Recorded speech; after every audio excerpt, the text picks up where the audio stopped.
Մեծարգո վարչապետ, ինժեներական համայնքի սիրելի գործընկերներ, ինժեներական քաղաքի սիրելի ռեզիդենտներ, շնորհակալություն մեզ հյուրընկալելու համար։ Մենք երբ ինժեներական շաբաթվա մեկնարկն էինք ազդարում, առիթ ունեցա շատ կարճ խոսել նաև մեր երազանքների մասին եւ նաև շատ խորհրդանշական էր, որ առաջին կարևորագույն այդ միջոցառումը արդեն բիզնես աքսելերատորի շենքում է տեղի ունենում։ Մենք երեք առիթ ունեցանք խոսելու նաև կառավարության երազանքների մասին, եւ մենք այդ երազանքների իրականացման ճանապարհին ենք իրականում։ Պարոն Սալացյանի հետ, պարոն Ենգիբայանի բոլոր մեր գործընկերների հետ անընդհատ հավաքվում ու երազում ենք իրականում, եւ այս ամեն ինչը ավելի իրատեսական է դարձնում, երբ մենք մի կողմից տարիներ շարունակ աշխարհի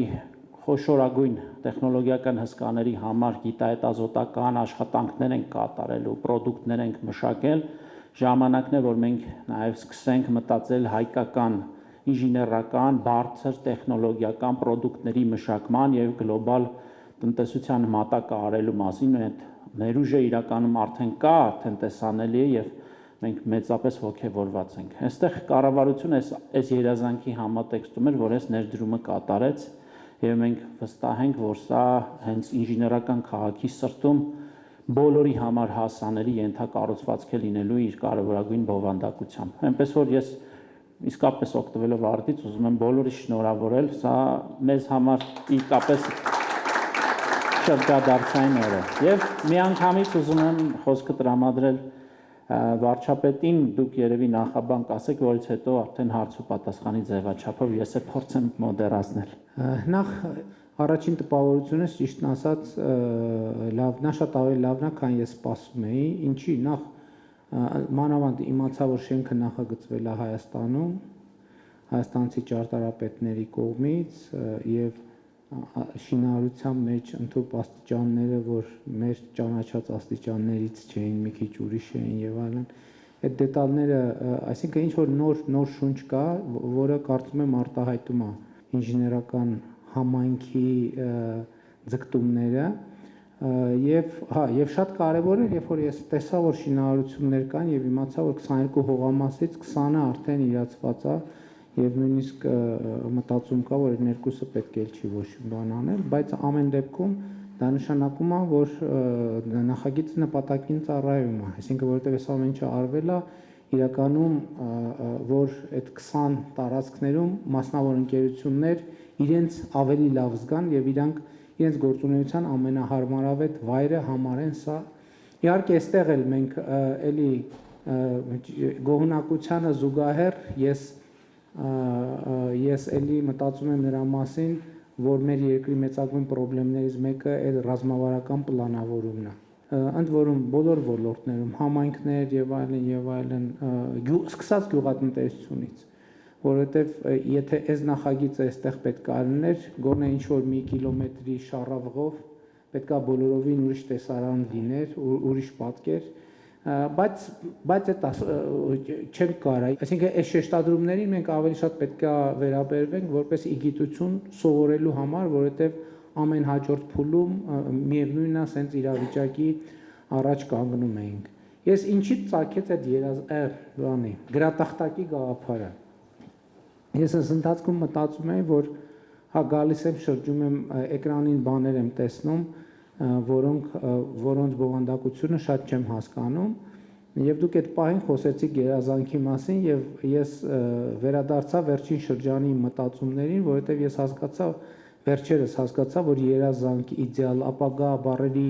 իմ ընկալումը շատ էականորեն փոխվում է կամ եթե արդեն չի փոխվել, եւ այդ պահին միտք առաջացավ, ասեցի հետաքրքիր է, այդ դիագրամները, որոնք ես չեմ հասկանում, ասեցի հետաքրքիր է, որ եթե տենց հարցը լինի, ինժեներները օրինակ երազանքը ոնց կմոդելավորեն, ոնց կպատկերեն գրատախտակի վրա կամ իդեալը ոնց կմոդելավորեն, ոնց կպատկերեն գրատախտակ կամ ապագան ոնց կպատկերեն։ Ես իրականում դրանք այն բառերն են, որ ես երևի իմ քաղաքական գործունեության ընթացքում ամենաշատն եմ օգտագործել, բայց հիմա ես ինքս ինձ համար իմ ճանապարհին գտնվում եմ մի փուլում, որ իդեալ ապագա երազանք հասկացությունները վերագնահատելու եւ վերարժևորելու մի փուլ է, որը ըստ էության ես առաջարկում եմ նաև Հայաստանի Հանրապետությանը, առաջարկում եմ նաև մեր քաղաքացիներին, մեր ժողովրդին, որովհետև այդ բոլոր բառերը մեր ստանդարտ մտածողության հետ այսօրվա հետ կամ կապ չեն ունենում կամ իրանց կապը թույլ է։ Ես կարծում եմ իրանց ամբողջությամբ պետքա բերել այսօր, որովհետև երազանքի մեր ընկալումը որն է, էլի այտենց մի քիչ կներեք մանավանդ sense հեղինակավոր լսարանի առաջ մի քիչ արտանին բառապաշար եթե օգտագործեմ, մեզ համար միշտ ապագան կամ բանից նոր տարուց զատիկից սփխեցից հետո է, չի անպայման, եւ ես վերջերս հասկացա, որ մի հատ խնդրեմ կա, որ ամեն տարի համ նոր տարի կա, համ զատիկ կա, համ սփխեջ կա, հետեւաբար այդ երազանքի, մեր եւ երազանքի արանքում միշտ կան բուֆերներ, եւ ես կարծում եմ, որ այդ ֆունդամենտալ հարցի կարևորագույն լուծումը այն է, որ մենք այդ ամեն ինչը բերենք այսօր, այսինքն ոչ թե սփխեցից հետո, այլ սփխեցից առաջ, ոչ թե նոր տարուց հետո, այլ նոր տարուց առաջ, այսինքն ցանկացած հիմա ամեն ինչը հիմա, ցանկացած ապագա, ցանկացած, որովհետև այն ինչ հիմա օրինակ մենք իդեալի մասին խոսում ենք, իդեալը այն է, որ մենք պետք է ունենանք, ես կարծում եմ իդեալն այն է, որ մենք ունենք, հիմա մենք գտնվում ենք իդեալի աքսելերատորը Իդեալի աքսելերատորում ինքը այսօրվա իդեալն է, այստեղ նրբությունն է, որ ինքը վաղն էլ վաղվա իդեալը պետք է լինի, մյուս օրն էլ մյուս օրվա իդեալը, այսինքն այդ սպասումի վիճակից պետք է դուրս գալ եւ անցնել այս պահին գործելու վիճակ, նույնն էլ ապագան է։ Ես միշտ մտածում եմ, ինչ ենք մենք այդքան ապագայի մասին մտածում եւ ինչի է այդքան ապագան մեզ համար անհասանելի, որովհետեւ մենք ինքներս ենք հեռու ապագայից, մենք ապագան չենք պատկերացնում մեր բազուկի երկարության վրա գտնվող ինչ-որ մի բան կամ այսօր մեր իրականության մեջ մեզ շրջապատող մի բան։ Եվ ընդհանուր սոցիալ-հոգեբանական փոփոխությունը, տեսեք, մեր սոցիալ-հոգեբանության մեջ իմ մտածումներն են, ինչ եմ ասում, որովհետև նկատի ունեմ գիտական հաստատումը չի ստացել, չեմ հավակնում, որ բացարձակ ճշմարտություն եմ ասում։ Մենք մեր սոցիալ-հոգեբանության մեջ մենք անցյալի եւ ապագայի մեջ արանքում գտնվող ինչ որ մի անորոշ կետում խրված ենք եղել, որտեղ ես հավատում եմ, որ հիմա մենք էլ խրված չենք։ Եվ սա ֆունդամենտ ընդ որում ինժեներական այս շատ կարևոր է, իրադրության մոդելավորումը շատ կարևոր է ընդհանրապես։ Եվ դա ինժեներական խնդիր է իրականում։ Ապագան էլ է ինժեներական խնդիր, երազանքն էլ է ինժեներական խնդիր, որովհետև եթե ինժեներական խնդիր չի, նշանակում է դու երբեք չես իրագործելու, որովհետև ինժեներական խնդիրն ինչ է, որ դա լուծման խնդիր է, որ դու պետք է լուծես։ Իսկ եթե լուծման համար պետք է մտնես ինժեներության փուլ, չէ, որովհետև ոնց եթե ինժեներության փուլ չես մտել, նշանակում է դա ինքը կա որպես կենաց, որպես տենց ինչ-որ բան, ինքը երբեք իրագործելի չի, որովհետև իրագործելու համար իրան պետք է նախագծել, մոդելավորել, այսինքն բերել մտնել ինժեներական փուլ։ Մեր իրականության ամենամեծ խնդիրն է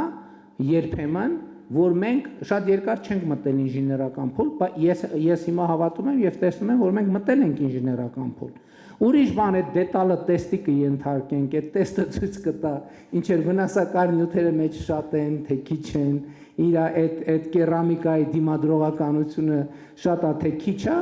բայց խնդիրը կարևորն է, որ մենք հիմա այդ ինժեներական այդ պրոտոտիպի վիճակի մեջ ենք, մենք այսօր Հայաստանի Հանրապետության պրոտոտիպի վիճակի մեջ ենք, եւ այդ պրոտոտիպը այսօր տեստավորվում է ամենատարբեր լաբորատորիաներում, այսինքն չգիտեմ ջերմային, ոչ ջերմային, տենց չգիտեմ ինչ տեստեր կան։ Այսօր մենք շատ ճիշտ տեղի կանք հասանք, մենք այսօր Հայաստանի Հանրապետության բանից երազանքի եւ ապագայի ընկալումը որ փոխվել է, ինչ է դրա արդյունքում եղել։ Ձևավորվել է պրոտոտիպ։ Այդ պրոտոտիպը այսօր տեստի մեջ է, այդ պրոտոտիպը տեստի է ենթարկվում միջազգայինորեն, այդ պրոտոտիպը տեստի է ենթարկվում ներքին մեր հանրության շրջանում, այդ պրոտոտիպը տեստի է ենթարկվում բոլոր առումներով, այսինքն բոլոր հնարավոր տեստերը, որը կարա ունենա, եւ պետք է արձանագրեմ, որ իմ գնահատմամբ այդ տեստավորումը հաջող է ընթանում։ Ես կարող եմ դա վստահությամբ կիսել այդ տպավորությունը ձեզ հետ եւ վստահ եմ, որ ձեր մեջ կան շատերը, որ այդ տպավորությունը չեն կիսում։ Եվ ես ուրախ կլինեմ, որ այս խոսակցությունը մենք օգտագործենք այդ բան կա, չէ՞, որ տեստ եք անում արանքում բանավոր քննարկումներ էլ եք, չէ՞, ունենում բանի պրոտոտիպի մասին իր առավելությունների եւ թերությունների եւ ուրախ կլինեմ, եթե այս խոսակցությունը պարզվի, որ ուզում ենք օգտագործել այդ պրոտոտիպը նաեւ հայցակարգային տեստավորման ենթարկել։ Մասսայական արտադրության չէ, բայց քաղաքացիների կողմից մասսայական կիրառման։ Երևի այդ տրամաբանություն։ Չգիտեմ ինչքան բան ստացվեց։ Ամենայն դեպս ինձ հաջողվեց սադրել ձեզ։ Այո, ակնհայտորեն։ Եթե չասեիք երազանք, չէի, լրիվ ուրիշ բաներից կխոսայի, բայց որ ասացիք երազանք, գրատախտակ ուզեցի եւ իսկապես հետաքրքիր է, բայց դա բան չէր։ Եթե երազանքը եւ իդեալը եւ այդ բաների փորձենք դիագրամով պատկերել, դա ինչ տեսք կունենա, ինձ օրինակ շատ հետաքրքիր է։ Ես ընդհանրապես տրամաբանական խնդիր եմ ասում, թե հա անում են մաթեմատիկները, ֆիլիսոփաները, դրանք շատ հետաքրքիր առանց ինժեներների ինժեներները համարվում են մաթեմատիկների, այսինքն գիտության այդ մասն է, այդ առանց այսինքն սկզբունքորեն դիտարկելի է։ փորձում են մոդելավորել։ Պարոն Սալացյան, համեցեք։ Շատ շնորհակալ ենք, պարոն վարչապետ։ Ես կարծեմ, ինչպես դուք նկարագրեցիք, ինչ որ տեսակ, շատ ճիշտ է։ Եվ գրանցել հիմա ինժեներական ընկերությունները Ինժեն քաղաքում պրոտոտիպից անցած են արդեն փոքրիկ արտադրության։ Բայց մյուս քայլը արդեն սերիական արտադրությունն է։ Ինչ որ հիմա ինժեներության բագասում է, հենց այնտեղ անցնելն է։ Արտադրություն անել արդեն սովորում ենք, մեր փոքրիկ կորձարանը, որ անցել անգամ տեսակ, բայց արդեն պետք է անցնենք։ Մեր մյուս երազանքը, պարոն վարչապետ, կորձարանի քաղաքն է։ Ինչ ընկերություններ տեսակ այստեղ, ամեն մեկը պետք է սկսի արտադրել այնտեղ։ Հիմա դեռ երբեմն ուղարկում ենք Չինաստան, ուղարկում ենք ուրիշ երկրներ, բայց գարիկը չի կա։ Մենք պետք է այդ արտադրությունը կարողանանք անել այստեղ։ Դրա համար մենք անշուշտ աջակցություն պետք ունենք։ Մեր նախնական, ասենք, հաշվարկները մոտ 50 միլիոն դոլարի պրոյեկտ պիտի լինի։ Եվ եթե պետությունը կրնա մեզ օգնել այս պրոյեկտը առաջ տանել եւ ինվեստիցիաները գտնել, կարծեմ մենք շատ շնորհակալ կլինենք եւ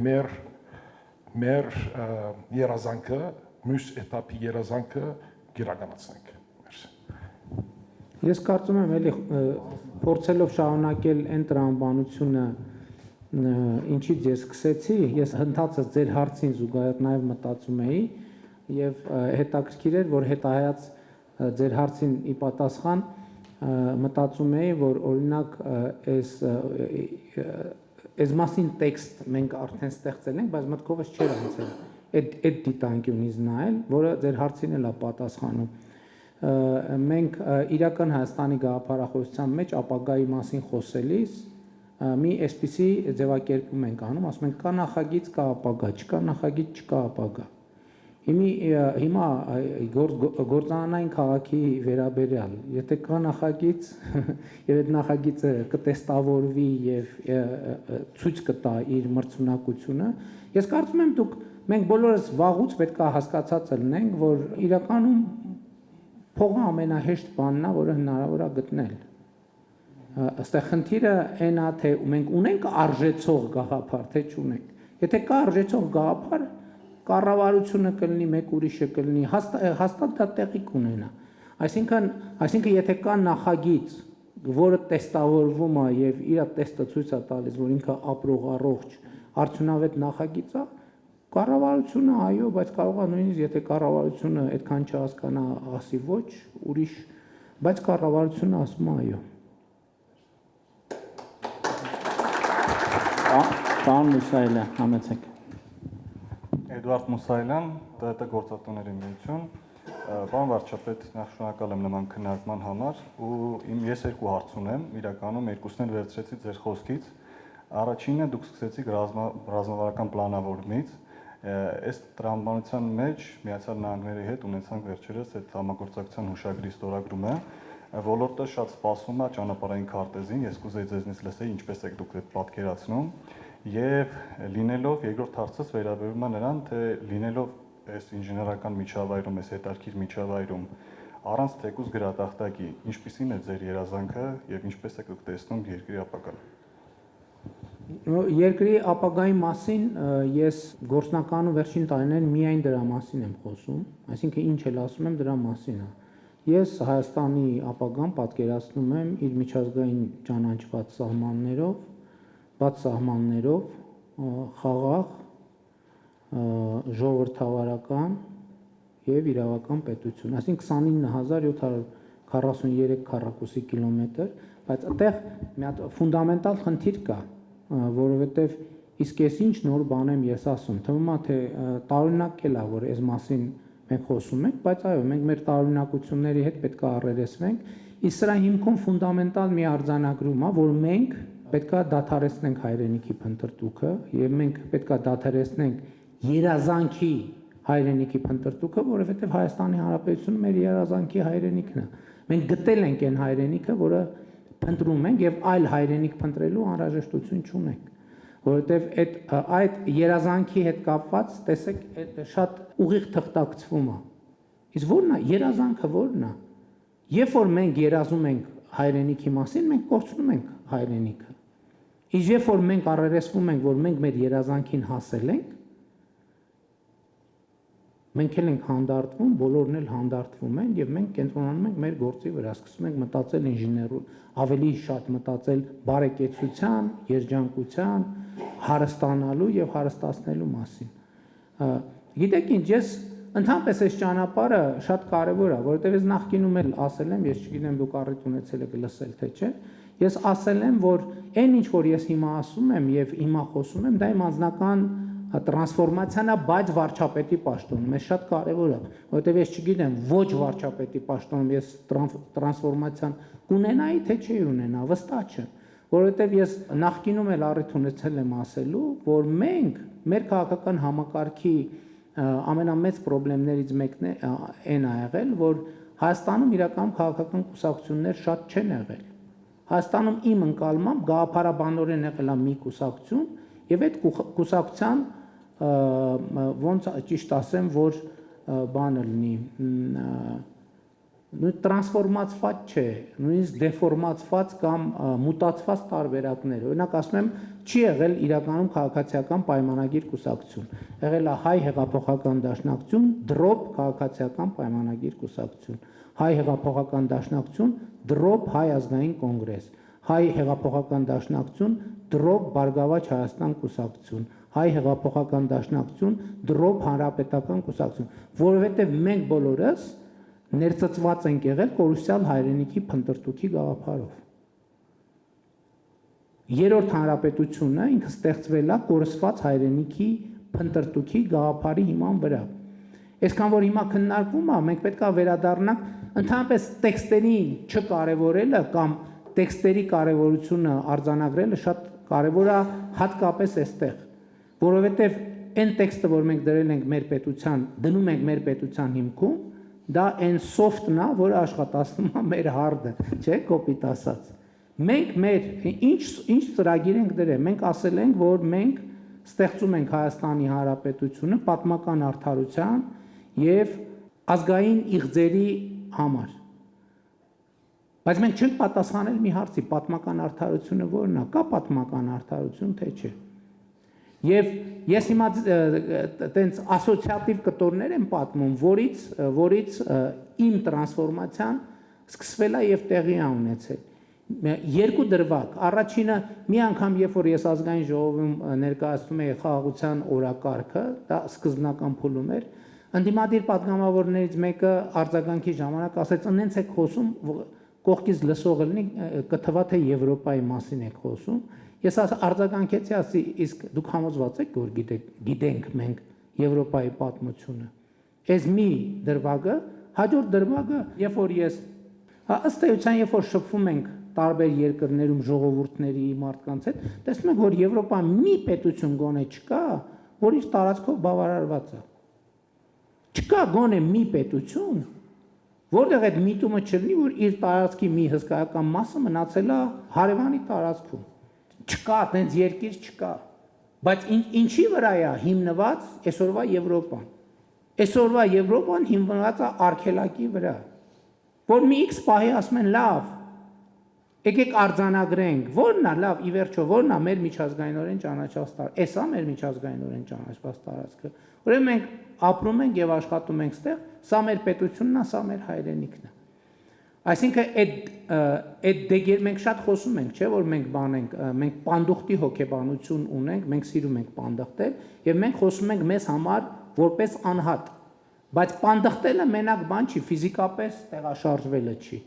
Պանդխտելը այդ նաեւ այնա, որ դու քո տեղում նստած, բայց դու պանդխտում ես անընդհատ։ Որովհետեւ ես էլի հարց եմ տալիս, ասում եմ, սիրելի հայրենակիցներ, ինչի է որ Գերմանիայում կամ բանում Իտալիայում ֆուտբոլի թիմերը կարան լինեն Միլան, Ռոմա, չգիտեմ, ես այտենց մեծ էքսպերտ չեմ ֆուտբոլի, Մարսել Ֆրանսիայում կարար լինի, Փարիզ Սեն-Ժերմեն կարար լինի եւ այլն։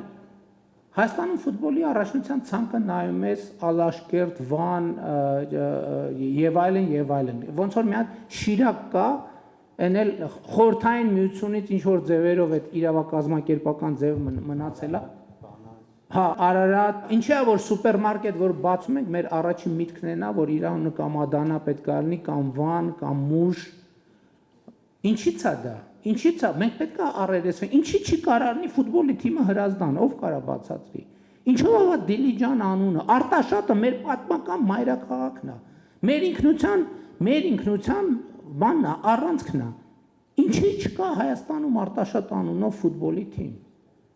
Արմավիր անունով ինչի՞ չկա ֆուտբոլի թիմ։ Արարատի հետ կապված ես պրետենզիա չունեմ, որովհետև մենք Արարատ քաղաք ունենք։ Այդտեղ խնդիր ես չեմ տեսնում։ Այսինքն սրանք հարցեր են, որոնք մենք պետք է առերեսվենք։ Հաջորդ հարցը, երբ որ այս ամեն ինչը տեղի է ունենում, չէ, այս պատմությունը, մեկ էլ ինչ որ երբ որ քննարկվում է թե ովքեր են դավաճանները եւ ովքեր են պատրիոտները, հայրենասերները, սկսում ես մտածել հայրենասեր բառի մասին եւ սկսում ես մտածել հայրենասիրության մոդելի մասին եւ սկսում ես մտածել, ասում ես հիմա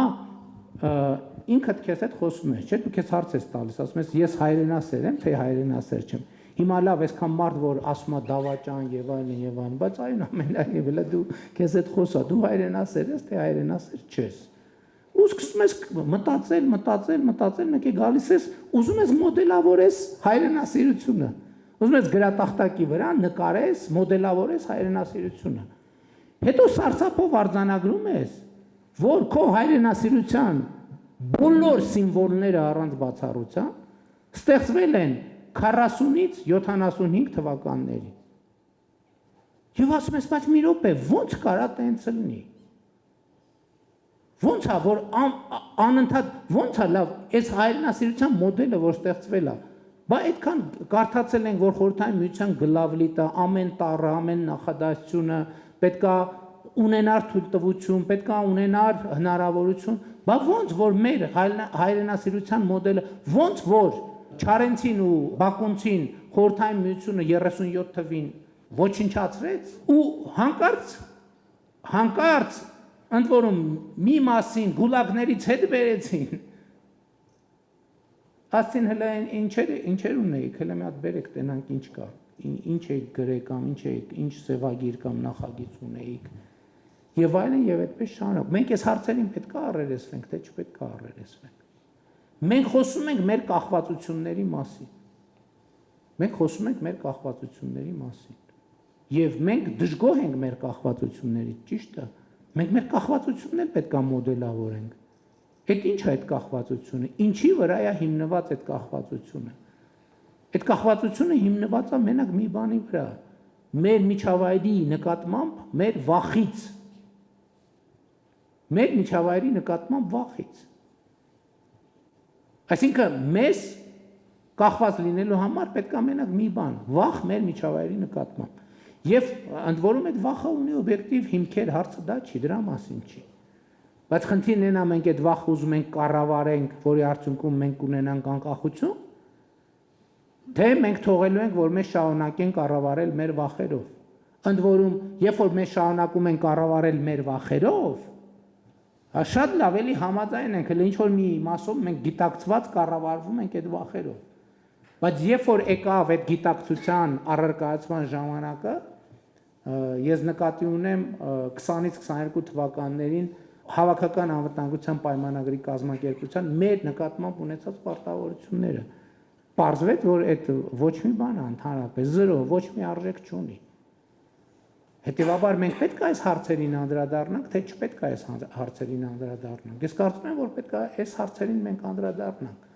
Եվ իմ կարծիքով մեր մեծագույն խնդիրն է, որ մենք ինքներս մեզ չենք ճանաչում, մենք չգիտենք մեզ։ Մենք չենք ճանաչում բառից բուն եւ փոխաբերական իմաստով։ Բառից բուն իմաստով չենք ճանաչում, որովհետեւ Հայաստանի շատ չնչին տոկոսն է մարդկանց, որ Հայաստանի տեսարժան վայրերում եղել է։ Այն տեսարժան վայրերում, որոնց մասին մենք խոսում ենք, երգում ենք եւ այլն, նկարում ենք, գրում ենք,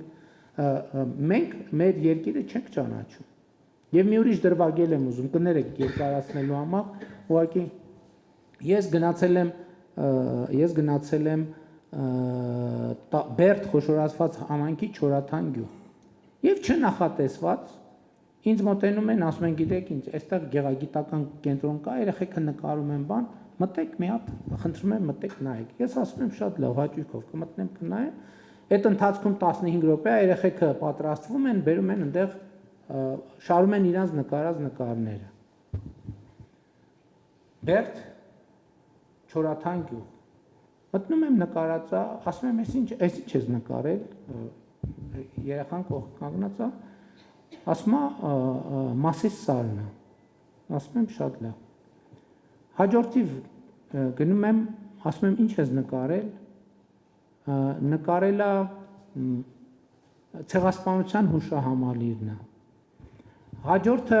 ինչ ես նկարել, էլի ոչ թե անցյալի հետ կապված, ես հետո անցյալի հետ սկզբից շատ սովորական էր, ինձ նորմալ էր, մինչև այդ պահը, որ ես տենց մի հատ պատուհան կար, այդ պատուհանից նայեցի, պատկերացնում եք Բերդում այդ բնաշխարհը, պատուհանից նայում եմ, տեսնում եմ հոյակերտ սարեր են երևում, անտառներ, ու ուզում եմ հարցնեմ այդ պահին, բայց չեմ հարցնում, չեմ ուզում երեխեքի հետ տենց ինչ-որ խոսակցություն լինի, ու վերադառնում եմ, հետո գործընկերներին ասում եմ, այս բոլոր նկարները անպայման ֆոտո արեք, հետո գալիս եմ Երևան, ասում եմ, մեծ տպեք այդ երեխեքի նկարած ֆոտոները, հետո մի խումբ մտավորական գործընկերների, ում հետ որոշակի նաև հարաբերություն կա, հրավիրում եմ ու իրանց հետ սկսում եմ քննարկեմ, ասում եմ, կարաք ինձ բացատրեք, ինչի էս երեխեքը իրանց պատուհանից երևով, իրանց միջավայրում երևացող այդ հոյակապ սարերը, այդ լեռնաշխարհը, այդ բնությունը չեն նկարում։ Այս նկարների մեջ չկա ոչ մի ոչ առանձնահատկություններ էր, որ չկար ոչ մի բան, որ երեխեք չհարցրել, գուցե իրանք ոչ մի անգամ չեն տեսել։ Չկար ինչ-որ բան, որ իրանց ամենօրյա կյանքի հետ առնչվում է։ Ամենօրյա կյանքի, կարան իրանց շանը նկարեին, կարան սարը նկարեին, կարան իրանց գյուղը նկարեին, կարան իրանց փողոցը, իրանց դպրոցը, իրանց ընկերուհուն, իրանց ծնողին, իր տատիկին, իր ուսուցչուհուն, ուսուցչին, բայց ոչ մի բան։ Եվ դա շատ ծանր տպավորություն թողեց իմ վրա, այն առումով, որ ես հասկացա, որ մենք նաև կրթական համակարգով մենք մեր երեխեքի կտրում ենք իրանց իրական միջավայրից եւ դնում ենք մի հատ ուրիշ հարթության վրա, որտեղ է այդ հարթությունը եւ ուրա տանում այդ հարթությունը այդ երեխեքին։ Դնում ենք իդեալի հետևից մրցավազքի մեջ, մինչդեռ իրանց միջավայրը, որտեղ իրանք ապրում են, իդեալը է դա։ Իրանք եթե այսօրը մենք իդեալ չհամարենք, մենք երբեք իդեալ չենք ունենա։ Որտեղ իդեալականը է սա, հիմա այսօր մենք ստեղ իդեալական միջավայրում նստած քննարկում ենք։ Այն տրամաբանությամբ, որ այս միջավայրն է իդեալի մեր ընկալումը ավարտունը։ Մինչդեռ չի կարա ավարտուն լինի, ոչ մի բան չի կարա ավարտուն լինի։ Երբ որ մենք սկսում ենք գիտակցել, որ իդեալն էլ ավարտուն չի, Այդ ժամանակ այսօրը իդեալ համարելը դառնում է շատ տրամաբանական, որտեղ եթե հասել ես իդեալին, բա ինչ անես, ավարտվեց ամեն ինչ։ Իսկ երբ որ ամեն ինչ ավարտվեց միսիան, ավարտվեց կյանքը, ավարտվեց բովանդակությունը, ամեն ինչ։ Եվ հետևաբար, որպեսզի մենք մեր բանաձևերը փոխենք մեզ առաջ մղող, մենք այն ինչ որ երազանքը հիմա է, մեր երազանքը իրականացվել է, ամեն օր մեր երազանքները իրականանում են, ամեն օր մեր երազանքներն իրականանում են։ Երբ որ մենք սենց սկսենք մտածել, հա, այսօր դուք ասեցիք ձեր երազանքը այսօր իրականացել է, բայց կներեք ձեր երազանքը երեկ էր իրականանում։ Ձեր երազանքը երբ որ սկսվել է նախագծելը, ձեր երազանքը արդեն սկսել է իրականանալ։ Եվ քանի տարի է շինարարությունը գնում է։ 3 տարի ամեն օր ձեր երազանքը իրականանում էր։ Հիմա այս պայծ սկսած ամեն օր ձեր երազանքը իրականանալու է։ Եվ կներեք այս շատ երկար բանի համար, էքսկուրսի համար, բայց այս տրամաբանությունն եմ, էսա Հայաստանի մասին իմ պատկերացումը, որ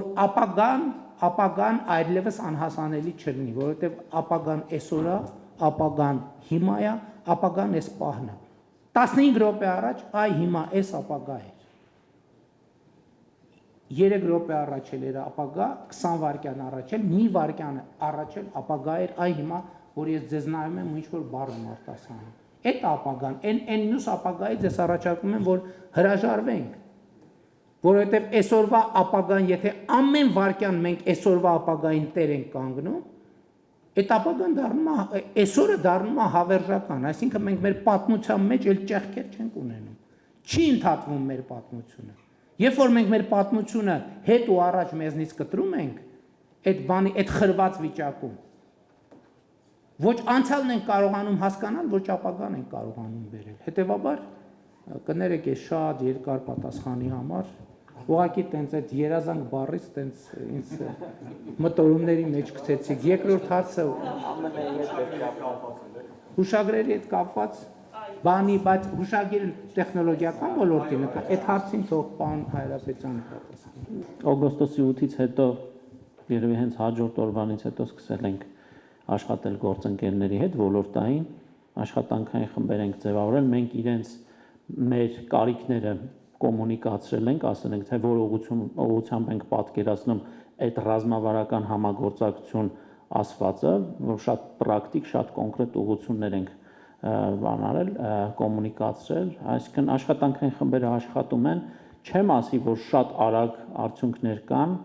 բայց գուցե թե նաև օբյեկտիվորեն սկսած տեխնոլոգիաների արտահանման լիցենզիաների տրամադրումից ունենք որոշակի կամ գուցե մեր ակնկալիքներն էին այլ, իրականությունը այլ է, նաև այդ շփումների արդյունքում մենք հասկանում ենք, թե ինչպես է աշխատում նաև Միացյալ Նահանգների պետական համակարգը, բայց ամենօրյա ռեժիմով աշխատում ենք, այսինքն այն ինչ որ դրված է այդ համագործակցության հուշագրի մեջ, նաև դրան ավելացան մի քանի այլ ուղղություններ, կիբերանվտանգություն եւ մի քանի այլ ուղղություններ եւս, այսինքն չենք սահմանափակվել կիսահաղորդչային ինդուստրիայի եւ AI-ի մասով, մի 4-5 ռազմավարական ուղղություններով սկսել ենք աշխատել։ Պարոն վարչապետ, հարցս կլինի կոնտեքստում ինչ որ ներկայացվեց ձեր կողմից այդ շեշտադրումների, հայտնի խորհրդային շրջանի ղեկավարի խոսքերը հիշելով, ով ասում էր, որ շատ դեպքերում ամեն ինչ որոշում են կադրերը։ Հարցս հետևյալն է, ձեր մտքում կամ ձեր օրակարգում ինչ ռազմավարություն կա, մասնավորապես կարճաժամկետ եւ միջնաժամկետ առումով կառավարությունում եւ առհասարակ Հայաստանում կադրային ոլորտի լավարկումներ իրականացնելու, այսինքն ավելի լավ որակյալ կադրեր ներգրավելու առումով։ Ոնց եք պատկերացնում այդ մասը։ Գիտեք, ես մի համոզմունք կիսեմ ձեզ հետ, որ այնուամենայնիվ կադրային հարցում մի կարևոր կոմպոնենտ կա, որը մեր իրականության մեջ թերագնահատված է, դա տվյալ գործող անձի գաղափարական պատրաստվածության հարցն է, Այդ խորհրդային միության ժամանակ այդ մարդիկ, որ ասում են ամեն ինչ որոշում են կադրերը, առաջին հերթին նկատի ունեին գաղափարական պատրաստվածությունը կամ առաջիններից մեկը գոնե նկատի ունեին գաղափարական պատրաստվածությունը եւ մեր կադրային խնդիրների մի մասը կամ մի զգալի մասը կապված է եղել այս խնդրի հետ։ Գիտեք ինչ խնդրի հետ, բայց այդ խնդրը այդ մարդկանց խնդրը չի։ Այդ խնդրը ռազմավարության խնդրն է, որ մենք շատ հստակ չգիտենք, թե մենք ինչ ենք անում։ Առավոտ մենք գալիս ենք գործի։ Հասկանում եք, կա մի շատ կարևոր հարց։ Մենք առավոտ եկանք աշխատանքի, պատկերացրեք դուք բոլորդ, մանավանդ ձեզ համար դա շատ հասկանալի կլինի, այնց առանձնապես պատկերացում չկա, մենք ինչ ենք անում։ Ոչ միայն այդ օրը, որ առավոտ եկել ենք, բայց այդ օրից սկսած եւ բանա, չէ, ընդ որում քաոս կլինի, եթե այսօր մի բանի համար ենք եկել գործի, վաղը մյուս, երրորդ օրը, չորրորդ օրը, չորրորդ։ Պետության ռազմավարությունը այն ինչի մասին պարոն Մուսայելյանը հարցրեց, պետության ռազմավարությունը նույն կադրային կամ որոշումների որակի համար շատ կարևոր է, որովհետև երբ որ կա ռազմավարություն, երբ որ հստակ դու պատկերացնում ես ինչի համար ես եկել գործի եւ այսօր այն ապագայի հետ կապված ինչ խնդիր պետք է լուծես, շատ մարդիկ հենց այդ նույն մարդը դառնում է շատ ավելի պրոֆեսիոնալ։ Ես բացարձակապես չեմ թերագնահատում միջև մեզ հայտնի բոլոր պարամետրերը, սկսած կրթությունից, կրթությունը անընդհատ, շարունակական եւ այլն, բայց գաղափարական պատրաստությունը վեկտորը մենք ուր ենք գնում, որ ուղղությամբ ենք շարժվում, ինչ դա չափազանց կարեւոր է։ Եվ մեր կադրային լիքը հարցեր, այն խնդիրները, որոնք կապվում են կադրերի հետ, շատ հաճախ կապված է եղել ռազմավարության բացակայության հետ, որտեղ մենք մոլորված ենք։ Հասկանում եք, ես ձեզ պարզ բան եմ ասում, որի մասին 2020 թվականի պատերազմից հետո Հայաստանի մասին մեր պատկերացումը, որն է այնուամենայնիվ Հայաստանը որն է։ Հասկանում եք, հնարավոր չի էֆեկտիվ կառավարել, երբ որ դու չգիտես քո հիմնարկը, հազար ներողություն, այս կոպիտ, երբ որ դու չգիտես քո հիմնարկը լավ որն է։ Հնարավոր չի կառավարել այդ հիմնարկը, երբ որ դու չգիտես քո հիմնարկը որն է։ Իսկ մեր խնդիրը բոլոր Հայաստանի բոլոր ժամանակների, բոլոր իշխանությունների մեծագույն խնդիրը եղել է այն, որ տենց էլ մեր ոչ մի իշխանություն չի իմացել լավ իր հիմնարկը որն է։ Ընդ որում տարբեր իշխանություններ չեն իմացել տարբեր չափով։ Մի իշխանություն չի իմացել այս չափով, մյուս իշխանությունը չի իմացել ավելի մեծ չափով, այն մյուս իշխանությունը չի իմացել ավելի մեծ չափով։ Հիմա իմ առաջարկը այն է, որ մենք կադրային հարցի լուծման համար գաղափարական պատրաստվածությունը։ Ասենք օրինակ Մասիս ծառը ինչի ենք մենք Մասիս ծառի բանը հանում սահմանային կնիքի վրայից։ Ընդ որում դա առաջացել է հայտնվել 2004 թվականին, որը արտահայտում է այդ իմ ասածը, որ մի իշխանությունը մի ձևի չի իմացել իր հիմնարկը որն է, մյուս իշխանությունը երկրորդ ձևի չի իմացել, այն մյուս իշխանությունը երրորդ ձևի չի իմացել։ Որովհետև մենք ուզում ենք իմանանք մեր հիմնարկը որն է, ժողովուրդ ջան։ Մեր հիմնարկը որն է։ Պատկերացրեք ակսելերացիոն կենտրոնը, գիտենք, այդքան է վստահ չենք, ինչքան է, որտեղ է, հնարավոր է կառավարել այդ, բացառված է, չենք կարող կառավարել։ Եվ լավագույն կադրերն էլ կշփոթվեն։ Եվ այնք չի, որ մեր կառավարությունում 30 տարվա ընթացքում չեն եղել թոփ մակարդակի պրոֆեսիոնալներ։ Բայց շատ թոփ մակարդակի պրոֆեսիոնալներ 3 ամսում դառել են ծաղրի առարկա, շատ հաճախ։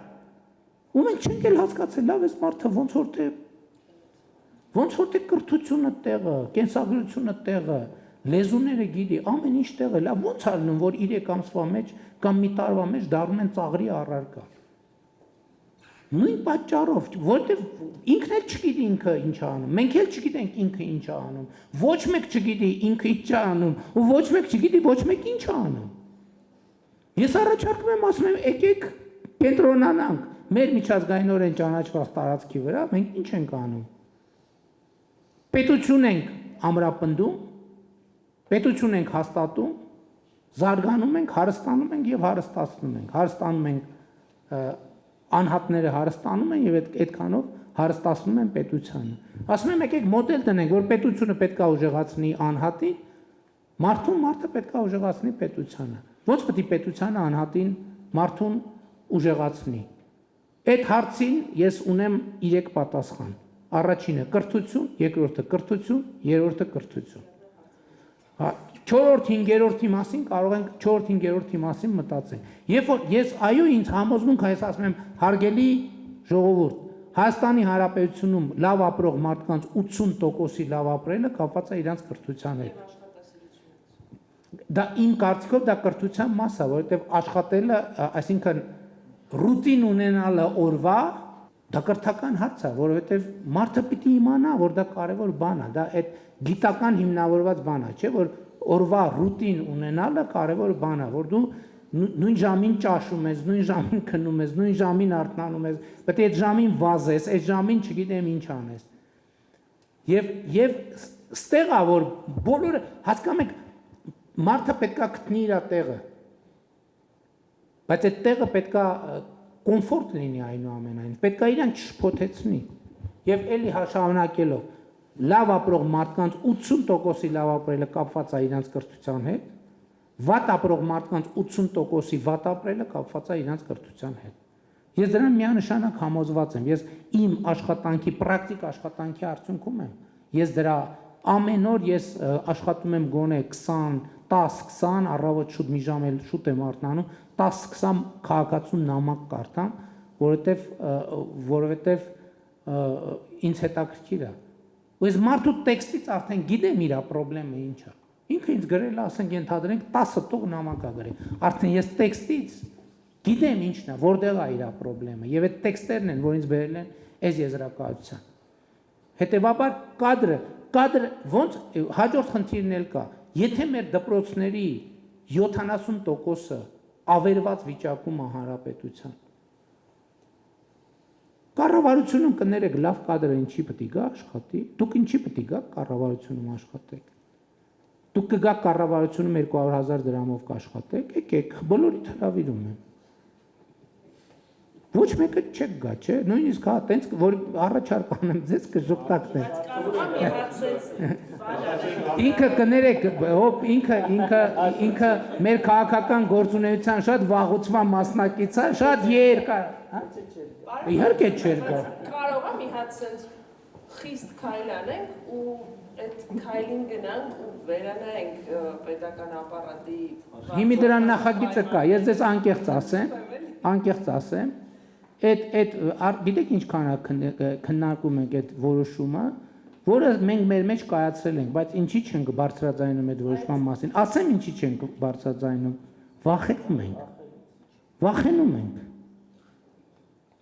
Վախենում ենք, որովհետև նոր առիթ ենք տալու, որ ասենք Հայաստանի ակտիվ հանրության 97%-ը իր իմացած բոլոր հայհոյանքները ուղղի մեր հասցեին։ Վախենում ենք։ Մտածում ենք, հիմա այդ բոլոր սխեմաները կան, պատրաստ են, հիմա որոշումները կայացված են, հիմա ես հանձնարարել եմ, որ մենք հանրային կոմունիկացիա ռազմավարություն մտածենք, թե ոնց անենք, որ հայհոյանքները ճիշտ կառավարենք։ Խնդիրը ինժեներներից դեպի։ Հա? Ինժեներների հետ համատեղ են խնդիրը ձևակերպել։ Այդ էլ հաջորդ բանն է, որ պաշտոնական ձևակերպումը հետևյալն է, որ պետական հատվածում աշխատանքը մրցունակ չի մասնավոր հատվածում աշխատանքի հետ։ Բոլոր լավ մասնագետները դուք գիտեք որտեղ են, ու իրանց մենք խնդրենք աղաչել, քչերը, հա, նրանք ովքեր այդ բանը գաղափարական պատրաստվածությունը երբ որ ասում է, դա, հա, գաղափարական պատրաստվածությունն է, ինչ որ մի ժամանակից հետո մարդը կասի լավ, հա, օքեյ, գնամ 2 տարի հլտենամ ինչքան կձգեմ աշխատել կձգեմ թե Չէ, մի հատ եւ համեցեք։ Պարոն վարչապետ, Սեդա Սահակյան, Գյումրու տեխնոլոգիական կենտրոն։ Գյումրու տեխնոլոգիական ստեղծումից ի վեր Գյումրին դարձել է ՏՏ ոլորտի ընկերությունների համար ավելի գրավիչ ու ցանկությունը Գյումրիում ունենալ մասնաճյուղեր ավելի մեծացել է։ Ու մեր այս փորձը կիրառելով մենք շատ կցանկանայինք, որ օգտագործելով մեր Մեղրի եւ Սիսիան համայնքների լաբերը, Կապանում, Սյունիքի մարզի կամ այլ համայնքում ունենանք տեխնոլոգիական կենտրոն։ Եվ իմ հարցը հետեւյալն է. ինչպես եք պլանավորում մարզերի զարգացումը IT ոլորտի շրջանակում։ Ես որ դրա մասին մտածել եմ IT ոլորտի շրջանակում, առաջին գործողություն ինձ համար ակնհայտ է եղել, որ մարզերում պետք է լինի նորմալ որակի ինտերնետ, որովհետև առանց նորմալ որակի ինտերնետ տարբերակ չկա։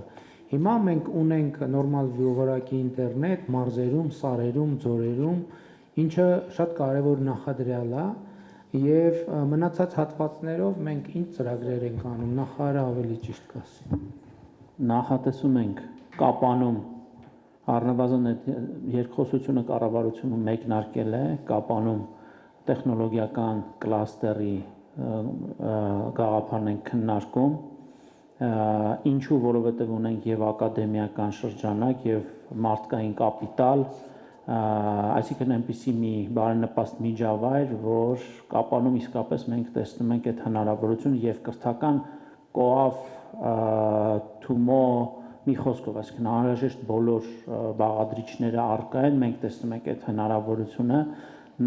այս մտքին իրականում ենք վերջերս եկանք հատկապես Իջևան մեր այցից հետո, երբ մենք մեզ համար պարզեցինք, որ ունենալով Արմատ, ունենալով Ինո Իջևան, այնտեղ տեղափոխվել են Microchip հանրահայտ ընկերությունը արդեն տեղից կադրեր է ներգրավում, մասնաճյուղեր են բացում, այսինքն այս մոդելը ակնհայտորեն իրեն արդարացնում է, պարզապես պիտի հասկանանք, թե կոնկրետ ինչ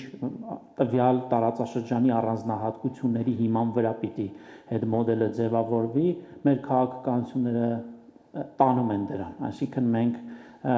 մարզերում ակնհայտորեն տեսնում ենք չօգտագործված մարդկային լրջագույն մասնագիտական ներուժ, որի մեջ ներդրում կատարելով մենք վստահաբար մարզերում կկարողանանք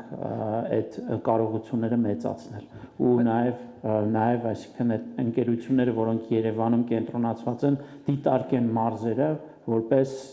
հավելյալ ռեսուրս իրենց համար։ Դե տեսեք, ես ձեր հարցին ավելի քաղաքական պատասխան տամ, շարունակելով նրանից ինչից սկսել եմ, որովհետև իրականում ասեմ, դա մեր կարևոր ռազմավարական ծրագրերից մեկն է, որ մարզերում հնարավոր լինի տեխնոլոգիական ոլորտի գործունեությամբ զբաղվել։ Բայց ես էլի ուզում եմ մի միտքը շարունակեմ, նույն Կապանում, չէ՞, ինչա պետք, որ տեխնոլոգիական ոլորտը զարգանա։ Պետք է ինտերնետ, պետք է խաղաղություն։ Եթե խաղաղություն չլինի, բացառված է, ինչ ուզում ենք անենք։ Միջև այդ շենքը արդեն ես մի քիչ հեռվից եմ։ Օրինակ, Երևան Կապան նորմալ հնարավորինս հաճախ չվերթները։ Օրինակ, ես իմ աշխատանքային գրաֆիկում, երբ որ այդ չվերթը կա եւ ես գնում եմ եւ օգտվում եմ դրանից, ես մեր գործընկերներին ասում եմ, մենք չենք գնահատում, որովհետեւ այս չվերթը որ կա, սա մարդու կյանքը փոխող բան է։ Հիմա ես նախորդ անգամ առավոտ վեր եմ կացել, զբոսնել եմ Երևան քաղաքում, սրճարան եմ մտել, սուրճ եմ խմել, նախաճաշել եմ, մեկնել եմ Կապան, մի քանի ժամ խորհրդակցություն եմ արել, քննարկում ենք ունեցել դեսպանների հավաքի ընթացքում, վերադարձել եմ եւ ճաշել եմ իմ ընտանիքի հետ եւ երեկոյան անցկացրել եմ հանգստի մեջ։ Հասկանում եք, այս նկարագրությունը ինքը հեղափոխական նկարագրություն է, որովհետև ես սովորաբար պետքա ժամ 6-ին շարժեի գնայի Կապան եւ ժամ 12-ին երևի կհասնեի հետ գալ, կամ պետքա գիշերեի եւ այլն եւ այդպես շարունակ։ Այսինքն ես իմ կարծիքով հատկապես IT ոլորտը ինքը առանձին վերցրած միտեղ չի կարող գոյություն ունենա։ Նախ իր շուրջ պետքա հարմարավետություն ձևավորվի, պետքա նորմալ ճանապարհ լինի, պետքա չվերթը լինի, պետքա սրճարան լինի, պետքա սոցիալական շփման միջավայր լինի, որովհետև տեխնոլոգիական ոլորտի մարդը չի կարող առանց դրա։ Պետքա կապուչինո լինի, հասկանում եք, առանց կապուչինոյի չի կա։ Ես ամենայն լրջությամբ եմ ասում, առանց կապուչինոյի չի կարա, առանց կապուչինոյի, էսպրեսոյի, ամերիկանոյի չի կարա լինի բան, տեխնոլոգիական ոլորտ, ընդ որում ապարատը բավարար չի։ Պետքա տեղեր լինի, որտեղ մարդը լանչ անելու տեղ պետքա լինի։ Այսինքն նկատի ունեմ, մենք պետքա մտածենք էլի, եթե մենք ապագայի տրամաբանությամբ գնանք, դա չի լինի։ Այն մյուս տնտեսական ծրագրերը, որ մենք անում ենք հիմա, այդ բոլոր տնտեսական ծրագրերը իրանք այդ թվում տեխնոլոգիական ոլորտի զարգացմանն են բերում, որտեղ արդեն կա սպეციფիկա, պետքա հաստատենք հասունանա այս շենքի պահը։ Հիմա մենք կարանք տանենք մի հատ բան սարի վրա այս շենքից կառուցենք, չի ստացվի։ Այսինքն միջև այս շենքը սովորական տնտեսությունը ենթակառուցվածքը համայնքը պետքա այնտեղ Թումո կենտրոն պետքա լինի, այնտեղ Կոաֆի Smart կենտրոն պետքա լինի, այնտեղ նորմալ դպրոց պետքա լինի, նորմալ մանկապարտեզ պետքա լինի, որը այսօր կառավարության ուշադրության կենտրոնում է, այս ինչ որ թվարկեցի, ամեն ինչը հիմա կապանում կառուցվել է կամ կառուցվում է։ Եվ դա անխուսափելիորեն, որովհետև արհեստական տեխնոլոգիական ոլորտ, այսինքն ինքը պետք է հասունանա, գա տեխնոլոգիական ոլորտը կուլմինացիան է, նորմալ հյուրանոց պետք է լինի եւ այլն եւ այդպես շարունակ։ Ես ճիշտ ասած մի 3 հարց էի պատրաստել, բայց հասկացա, որ ժամանակի սղություն կա եւ այդ հարցերից մեկը կբարձրացնեմ։ Պարոն վարչապետ, ես լրիվ համաձայն եմ ձեր հետ իրական Հայաստանի այդ կոնցեպցիայի առումով, որտեղ մենք չենք կարող պատրանքներով, երազախապությամբ մեր ապագան կերտել, մենք պետք է իրականության հետ առերեսվենք եւ հիշում եմ նաեւ մի 2 ամիս առաջ էր Դիլիջանում ձեր այդ հանդիպման ժամանակ մի հատ օրինակ բերեցիք, ասիք մեկին հարցնում եմ որտեղացի ես, ասում է Վանեցի, որտեղ ես ծնվել Երևանում, մայրդ որտեղ Երևանում, հայրդ Երևանում, բայց դու ինչ Վանեցի ես, ինչ կապ ունես Վանի հետ։ Պարզում է նախնիները Վանից են եւ այս բուտմատիտի նման շատերի մոտ դա սենց ամրացված է եւ իրականում դա խանգարում է, բայց իմ հարցադրումը կապված է հետեւյալի հետ, որ ես մի քիչ մտավախություն ունեմ, որ ինչ որ ժամանակ հետո իրական Հայաստանի կոնցեպցիայի օրակարգում կարող է հայտնվեն այլ դրույթներ, այս ապագայի մասին եմ խոսում, որը կբացառի նաեւ մեր լեգենդներին, մեր իրական հերոսներին։ Ես օրինակ բերեմ, այսինքն այս վերջերս հանրային խորհրդում մի հատ հանդիպման ժամանակ իմ գործընկերներից մեկը ասեց, որ բայց ճիշտ է, որ ասենք Բաղրամյանի անունով հին խորհրդային միության հերոսների անունով մենք փողոցներ ունենք, ռազմական, չգիտեմ, ինստիտուտներ ունենք Բաբաջանյանի անունով եւ այլն, ես մի երկու խոսք ասեցի ու ճիշտ ասած դալիճից դուրս եկա, որտեղ այդ դեմագոգիան ես չեմ ընդունում։ Ուրիշ տեղեր էլ այդ կարծիքները ես լսել եմ, որ դա խորհրդային, որ դա մեր իրական Հայաստանի հետ կապ չունի, դա անցյալում է խորհրդային միության հետ։ Ես ասեմ ավելին, եթե խորհրդային միության ժամանակ մեր առաքելությունը ինդուստրիալ կենտրոն սիլիկոնային հովիտ չլիներ, մենք սա էլ չէինք ունենա, մենք այդ արժեքները չէինք ունենա, ինչ որ այսօր ունենք, մաթեմատիկական դպրոցի, միկրոէլեկտրոնիկայի ինդուստրիայի եւ այլն։ Ձեր կարծիքն էի ուզում լսեի, որովհետեւ եթե մենք պետք է հետագայում նոր հերոսներ, նոր լեգենդներ հորինենք եւ կապենք իրական Հայաստանի հետ արհեստական ձևով, դա կարծում եմ բավական սխալ է լինելու։ Ձեր անձնական կարծիքն էի ուզում սրա հետ կապված իմանալ։ Շնորհակալ եմ։ Առաջին հարցի հետ կապված ձեր ձևակերպումը իրականում ձեր ձևակերպման հետ իմ ձևակերպման ես այդքան էլ համաձայն չեմ, որովհետև իմ շեշտադրումը ուրիշ բանի մասին է։ Ես հասկանում եմ մարդու պապը Վանում է ծնվել։ Այսինքն ինքը արմատներ ունի այնտեղ։ Խոսքը դրա մասին չի։ Ես ուրիշ բան եմ ասում եմ գնում ենք ենթադրենք Դիլիջան, ասում ենք որտեղից ես, ասում է Վանից են։ Գնում եմ Թալին, ասում ենք որտեղից ես, ասում է Սասունից են։ Գնում ենք Արմավիր, ասում ենք որտեղից ես, այսօր երիտասարդ 30 ասում է ենթադրենք Վանից են, Կարսից են ասել։ Ես ուրիշ հարց եմ տալիս։ Իմ խնդրեմը այդտեղ չի, որ ինքը իր արմատները գիտի եւ ճանաչում ուզում է պահպանի։ Իմ խնդրեմն են ասում են, բա Դիլիջանցին ով է, Բարմավիրցին ով է, բա Թալինցին ով է։ Սա իրականում ձեր մյուս հարցի պատասխանն էլ է։ Ես չեմ ասում դու բան արա, մոռացի որ Վանից ես։ Ինչ պետք չի մոռանալ։ Բայց շուրջդ նայ տես որ դու դիլիջանում ես ծնվել, դու դիլիջանցի ես։ Դու դիլիջանցի ես։ Դիլիջանցի տերմինը անտեր մի թող։ Ես բացարձակապես որևէ խնդիր չունեմ։ Ինձ ասում են, որ ուզում եմ պատմական Հայաստանը մոռանա։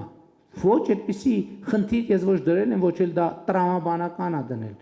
Ես ընդհակառակը, ես ներկայացնում եմ ու դա ձև չի, անկեղծ եմ ես դա ասում։ Ասում են ուզում եմ հայ ժողովրդի պատմությունը մոռանա։ Ես ուրիշ բան եմ ասում եմ, երբ որ մենք ցանկացած գիրք որ կարդում ենք, ես տենց այս համոզված եմ, որ բոլորս է տենց են, կամ եթե տենց չենք, մենք գրքի հետ խոսում ենք, չէ՞, մենք երկխոսություն հերոսների հետ ինչ որ հաղորդակցության մեջ ենք, չէ՞ մտնում։ Չէ՞, տենց չի, սխալ եմ ասում, չէ՞, տենց է, չէ՞։ Հիմա ես իրական Հայաստանի գաղափարախոսությունը ծնվել է հետևյալ կերպ։ Ես այն ժամանակ չիմանալով էլ, ես տենց լուսաբանում եմ, որ հայ ժողովրդի պատմության այս մի հատ օրն էլ նորից կարդացի, այս մի հատ օրն էլ նորից կարդացի, այս էլ նորից կարդացի ու տենց բան էի անում։ Իմ կարծիքով ես այն ժամանակ տենց պրոպագանդում էի ենթագիտակցորեն շուտ արթնանալ, որովհետև ժամը 5-ին արթնանում էի, մի ժամ ու կես բան կարդում էի, մինչև աշխատանք, որ բանին չխանգարի, ոչ զանգ, ոչ բան կենտրոնա։ Եվ այդ երկխոսության մեջ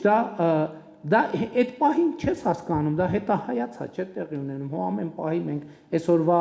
բոլոր խորքերը, ոնց որ այդ երկխոսությունը տեղի է ունենում, ես ասում եմ պատմական Հայաստան, դե կարդում եմ այդ հատորյակները, չէ՞, ասում եմ, ես Հայաստանի վարչապետն եմ։ Դու ինձ ինչ ունես ասելու։ Ինչ ունես ասելու։ Այդ բանից էլ, որ պատմության դասերը պետք է սովորել։ Այդ ակնհայտ ճշմարտությունը, բոլորին հայտնի ճշմարտությունը, բայց ոչ մի տեղ գրած չի, որ պատմության այն դասը, որ դու պետք է սովորես, այսինչ գրքի 846-րդ էջում է գրած։ Պատմությունը ասվում է հատորյակներ, ընդ որում լիքը հատորյակներ, որ հերքում են մյուս հատորյակներին։ Դա որտե սովորես այդ պատմության դասը։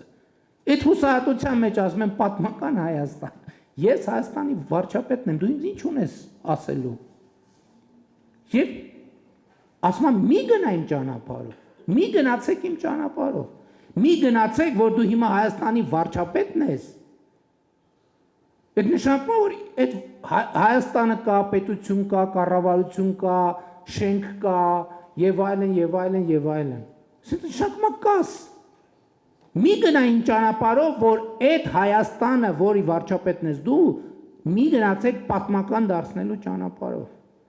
Եվ իրական Հայաստանի գաղափարախոսության հեղինակը այդ թվում պատմական Հայաստանն է, պատմական Հայաստանն է ծնվել, պատմական Հայաստանից սովորած դասերով է դա եկել։ Հայ ժողովրդի պատմությունը կարդում եմ, ասում եմ հայ ժողովրդի պատմություն, ես Հայաստանի վարչապետն եմ, ինչ ունես ինձ ասելու։ Ասում եմ մի կրկնեք ինձ կարակ, այդ ձեր ցավը տանեմ, կարակ մի անգամ չկրկնեք ինձ։ Ինչքան կարելի է անընդհատ, ինչքան կարելի է կրկնել։ Ես չգիտեմ գուցե ուրիշ ժողովուրդների մեր պատմությունը խայտառակ կրկնությունը, անընդհատ, նույն ցիկլը։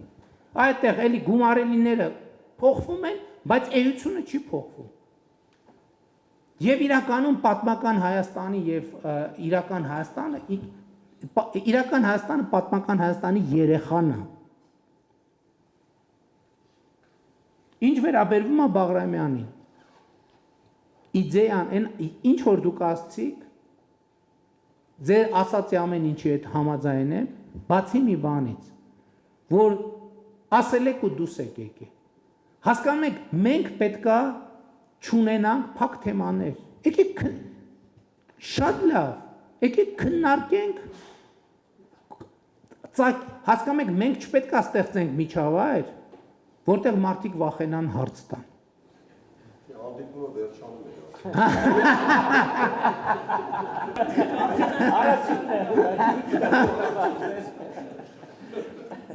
Մենք չպետք է ստեղծենք միջավայր, որ մարդիկ վախենան հարց տան։ Թող հարցնեն, թող մեկը ասի Բաղրամյանը էս, մենք էլ ասենք գիտես ինչ։ Ի վերջո խնդիրը նրա մասին է, որ մենք էլի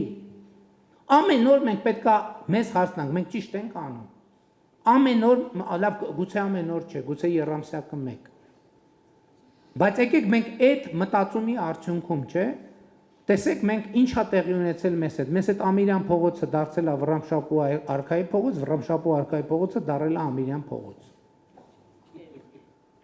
Մենք Երևանում, եթե չեմ սխալվում, ոչ մի թագավորի անունով փողոց չունենք։ Մենք ունենք դինաստիաների անունով։ Հա, Տիգրան Մեծի անունով։ Հա, չէ, ուրիշ էլի Տիգրան Մեծը Արգիշտի թագավոր Չէ, երևի համայնքներում շատ տեղերում չունենք, հա։ Այսինքն դա շատ կարևոր է, մենք պետք է այս ընտրությունը կատարենք։ Օրինակ ես կարծում եմ, որ պետք է Հայաստանում շատ տեղերում լինեն մեր տարբեր արքաների անունով փողոցներ։ Այսինքն ես նկատի ունեմ քիչ են իրականում, որովհետև Տիգրան Մեծը այնքան ասել ենք, հələ հետաքրքիր է, էլի, նույնիսկ ասոցիատիվ չի բանանվում։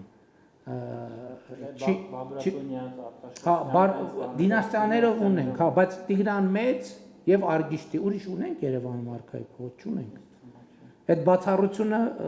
հաստատում է։ Ես ասում եմ եկեք հարցեր տանք, իսկ ինչն է խնդրեմը, որ թող մարդը ասի ինչ է մտածում։ Մենք էլ ասենք ինչ է մտածում, լսարանն էլ նայ ասի Մուսայելյանի փաստարկները ակնհայտորեն ճիշտ են։ Ինչ ենք վախենում այս process-ից։